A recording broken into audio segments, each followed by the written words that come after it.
بسم الله الرحمن الرحیم. شروع کوم په نامه د خدای چې بخښونکی او مهربان دی. نننی پیغام چې کوم زمونږ دی دا وزیر اعلی صاحب ته دی. د رمضان دا کم پیکج چې راغلی دی 10,000 روپۍ، نو په دې کې تاسو چې دا کم آی ډي نمبر سینډ کړی دی نو په دې کې ګوته لګول غواړي، بایومټریک کول غواړي. په دې کې ځینې خلک داسې دي چې هغوی معذوره دي، د چا د دواړه لاسو ګوتې نشتي، د چا د ښی لاس نشتي، نو هلته هغوی ته وایي چې تاسو د ښی لاس ګوته ولګوئ. د هغوی ګوتې نه نو د دغې وجې نه د هغوی روپۍ نه راوځي. او بله مسله دا ده چې زیات خلک په دې کې تللي دي سعودي عرب ته او بهر نور ملکونو ته تللي دي د مزدورۍ په غرض باندې.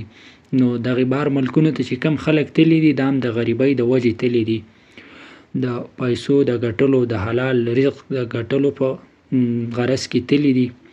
نو زمونږ د وزیر اعلی صاحب نه او د متعلقه چې کوم ام پی ایز او ام این ایز دي د هغوی نه دا پیغام دی چې تاسو د دې لپاره یو الټرنیټ لاره راوباسئ.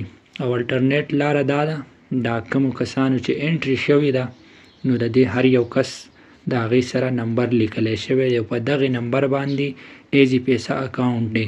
نو تاسو مهرباني وکئ کم کسانو ته چې دغه مسله نو چې دا پیسې د دغه آی ډي نمبر نه تاسو واپس کئ او ایزي پیسه اکاونټ ته ورله سینډ کئ، نو د هغوی مشکلات به حل شي او دا پیسې به ډېرې په اسانه راوباسي. ډېره مننه. تینک یو. خوشحاله راتلو.